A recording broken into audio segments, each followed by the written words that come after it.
اللہ اللہ اللہ اللہ اللہ اللہ اللہ اللہ اللہ اللہ اللہ اللہ اللہ جل جلالہ 10 دفعہ درود شریف پڑھ لیں. ناظم کے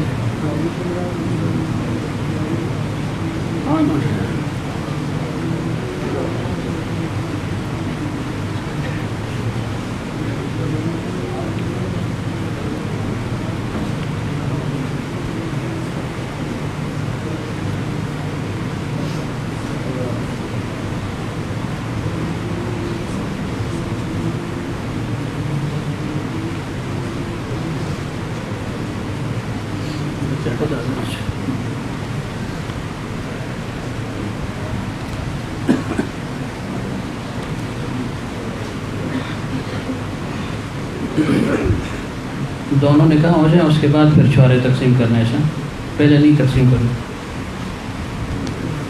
5 دفعہ استغفار پڑھ لیں.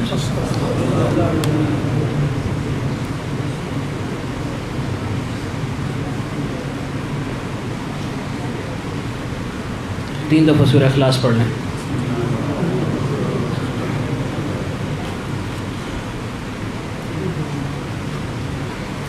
الحمدللہ الحمدللہ وحدہ والصلاة والسلام علی من لا نبی بعدہ. اما بعد فاعوذ باللہ من الشیطان الرجیم. بسم اللہ الرحمن الرحیم. یا ایھا الناس اتقوا ربکم الذی خلقکم من نفس واحدہ وخلق منها زوجها وبث منهما رجالا كثيرا ونساء واتقوا الله الذي تساءلون به والارحام ان الله كان عليكم رقيبا.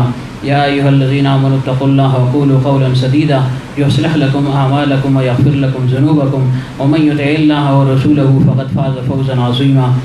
وقال الله تعالى يا أيها الذين آمنوا اتقوا الله حق تقاته ولا تموتن إلا وأنتم مسلمون.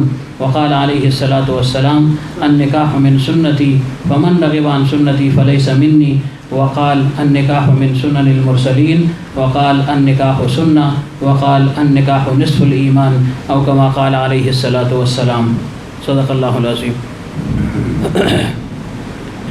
نور رحمان صاحب آپ نے اسماء بی بی بنت نورانی میاں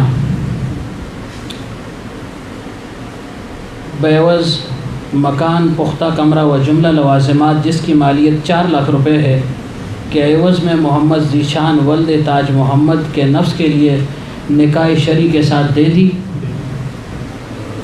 محمد ذیشان اپنے اسماء بی بی بنت نورانی میاں بعوض مہر مکان پختہ کمرہ و جملہ لوازمات جس کی مالیت 4 لاکھ روپے ہے کے عوض میں اپنے نکاح شرعی کے ساتھ اپنے نفس کے لیے قبول کیا.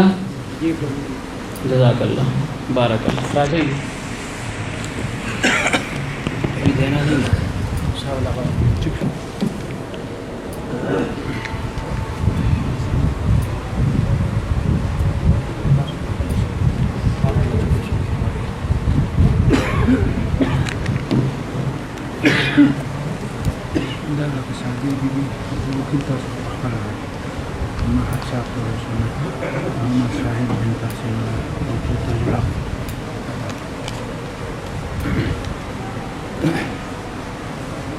الحمد لله الذي لم يزل عالما قديرا حيا قيوما سميعا بصيرا والصلاة والسلام على رسوله أرسله إلى الناس كافة بشيرا ونذيرا وداعيا إلى الله بإذنه وسراجا منيرا وعلى آله وأصحابه وأهل بيته كثيرا كثيرا.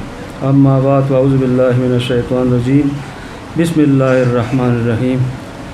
يا أيها الناس اتقوا ربكم الذي خلقكم من نفس واحدة وخلق منها زوجها وبث منهما رجالا كثيرا ونساء واتقوا الله الذي تساءلون به والأرحام إن الله كان عليكم رقيبا. يا أيها الذين آمنوا اتقوا الله حق تقاته ولا تموتن إلا وأنتم مسلمون. يا أيها الذين آمنوا اتقوا الله وقولوا قولا سديدا يصلح لكم أعمالكم ويغفر لكم ذنوبكم ومن يطع الله ورسوله فقد فاز فوزا عظيما. صدق الله مولانا العظيم. ماں امیر محمد سعدیہ بی بی بنت حضرت مولانا محمد بلال صاحب تامت برکاتہم العالیہ په عوض د وہ تولو سونے سره د محمد شاهد بن تحسین الله عرف سیټ د پارا نکاحی شری سره ورکړی و.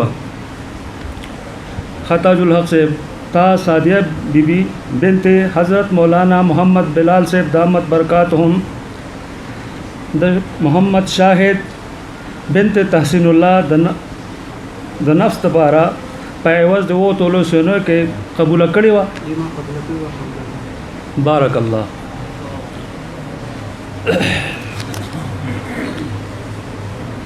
ربنا تقبل منا انك انت السميع العليم وتب علينا انك انت التواب الرحيم. ربنا فاغفر لنا ذنوبنا وكفر عنا سيئاتنا وتوفنا مع الابرار. ربنا واتنا ما وعدتنا على رسلك ولا تخزنا يوم القيامه انك لا تخلف الميعاد. اللهم لا تدع لنا ذنبا الا غفرته ولا هما الا فرجته ولا دينا الا قضيته ولا حاجة من حوائج الدنيا والآخرة الا قضيتها يا ارحم الراحمين. اللهم انا على ذكرك وشكرك وحسن عبادتك. یا اللہ دا نکاح چوشو خدا دا خپل بار قبول کے خدایا. یا اللہ دا دو نکاحونه وشلو خدایا. یا اللہ دا دواړه د خیرات و د برکات نه ډک کے خدایا. یا اللہ فریقینو کے انتہائی الفت اور محبت پیدا کے خدایا.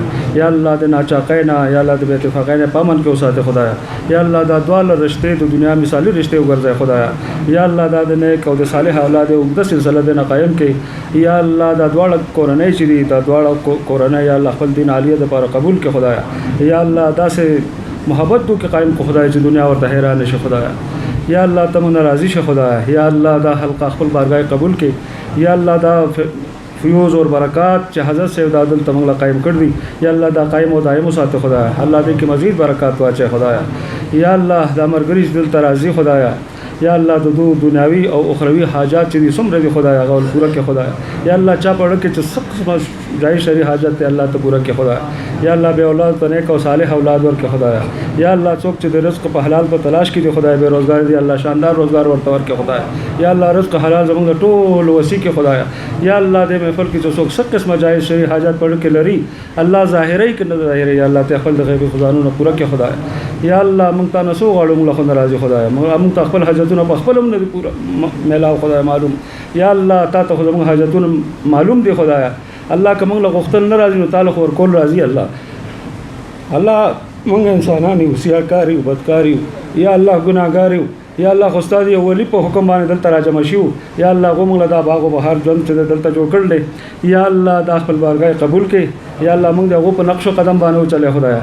یا الله هو ته چې تا کوم خپل د عشق او محبت اغلا زوال دولت ور کړی خدایا. یا الله غنه مونږ ته سی سره کې خدایا. یا الله دغه امید باندې مونږ راځي چې مونږ غو سره محبت ته خدایا.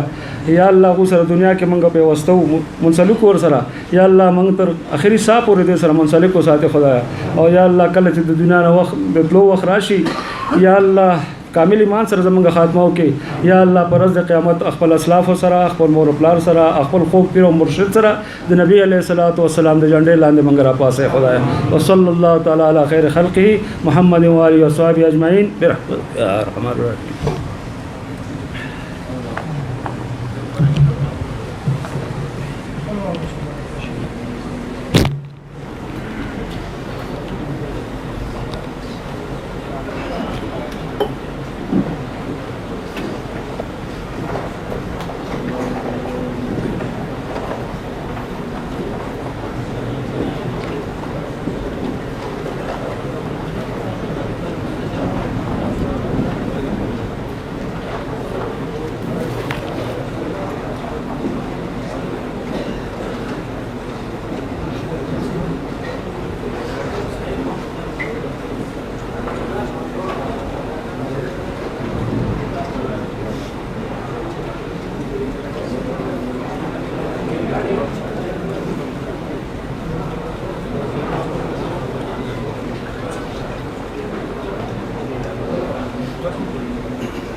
الله أكبر الله أكبر الله أكبر الله أكبر أشهد أن لا إله إلا الله أشهد أن لا إله إلا الله أشهد أن محمدا رسول الله أشهد أن محمدا رسول الله حي على الصلاة حي على الصلاة حي على الفلاح حي على الفلاح الله أكبر الله أكبر لا إله إلا الله